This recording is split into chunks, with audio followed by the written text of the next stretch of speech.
మలేషానా మలేషానా కొద్ది వెనకానే ఉన్నదే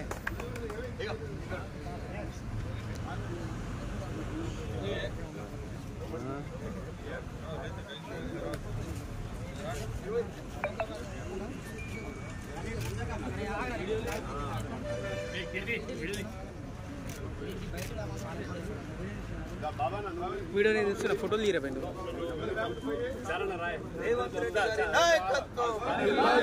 రెడ్డి గారి నాయకత్వం సతీష్ కుమార్ గారి నాయకత్వం ఉన్నం ప్రభాకర్ గారి నాయకత్వం కరీంనగర్లో నరేంద్ర రెడ్డి గారి నాయకత్వం भाई भाई ఒక నిమిషం ఆగు బాబు నరేందర్ అన్న ఇట్రా కొద్దిగా కొద్దిగా ఆ యూనిఫామ్ ఉన్న వాళ్ళ తను పోయించే ఒకళ్ళు ఇటు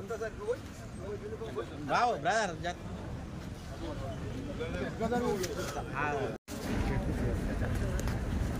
గత బీఆర్ఎస్ ప్రభుత్వంలో ఎన్నో కష్ట నష్టాలు అనుభవించి ప్రాణాలు కూడా బలి తీసుకున్నటువంటి పరిస్థితులలో ఈరోజు కాంగ్రెస్ ప్రభుత్వంలో మరి ఈ రాష్ట్రంలో ఉన్నటువంటి ఆర్టీసీకి సంబంధించినటువంటి 43,000 మంది కార్మికులు ఏ విధంగా ఆదుకోవాలనేటువంటి ఉద్దేశంతో ఈరోజు రాష్ట్ర ప్రభుత్వం నిన్న బడ్జెట్లో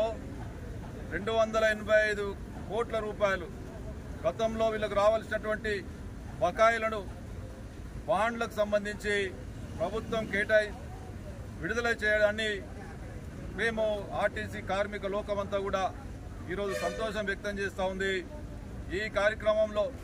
దీనికి పెద్ద ఎత్తున మరి ముఖ్యమంత్రి గారి ఆధ్వర్యంలో ఆశీర్వాదంతో బట్టి విక్రమార్క గారి సారథ్యంలో అదేవిధంగా రాష్ట్ర రవాణా శాఖ మంత్రి పొన్నం ప్రభాకర్ గారి నేతృత్వంలో వీళ్ళందరికీ జరిగినటువంటి మరి లబ్ధిని ఈరోజు వారికి పాలాభిషేకం చేయడం జరిగింది అందరూ కలిసి. అదేవిధంగా 100 బస్సులు నూతన బస్సులు కూడా ఈరోజు ప్రజల సౌకర్యార్థం మరి ఇలా ప్రజలకు అంకితం చేయడం జరిగింది. వీటన్నిటి దృష్ట్యా కార్మిక లోకం ఈరోజు ఎంతో సంతోషంగా గతంలో అనుభవించినటువంటి కష్టాలు బాధల నుంచి విముక్తి కలిగి మెల్లమెల్లగా ఈరోజు మరి వీరి యొక్క సంతోషం ముఖంలో సంతోషం చూస్తూ ఉన్నాం. తప్పకుండా భవిష్యత్తులో కూడా అదే గతంలో ఏ విధంగా అయితే వీరికి యూనియన్లు ఏ విధంగా అండదండగా ఉన్నాయో అదే విధమైనటువంటి యూనియన్లు కూడా భవిష్యత్తులో తప్పకుండా కార్మిక లోకాన్ని ఆదుకోవడానికి ముందుకు వస్తాయని ఆ దిశగా రాష్ట్ర ప్రభుత్వం అడుగులు వేస్తూ ఉంది. తప్పకుండా గతంలో ఏ విధంగా అయితే కార్మిక లోకం సంతోషంగా మరి ప్రజలను ఏ విధంగా అయితే ప్రజా రవాణాను ముందుకు తీసుకెళ్ళారో అదే విధంగా ముందుకు తీసుకెళ్లడం జరుగుతుంది. ఈ కార్యక్రమాన్ని విజయవంతం చేసినటువంటి మరి ఇక్కడ ఉన్నటువంటి కార్మికులు నాయకులు జక్కుల మల్లేశం కావచ్చు, రఘుత్తం రెడ్డి కావచ్చు, అందరికీ కూడా పేరు పేరున వీరందరికీ కూడా ధన్యవాదాలు శుభాకాంక్షలు తెలియజేస్తాం.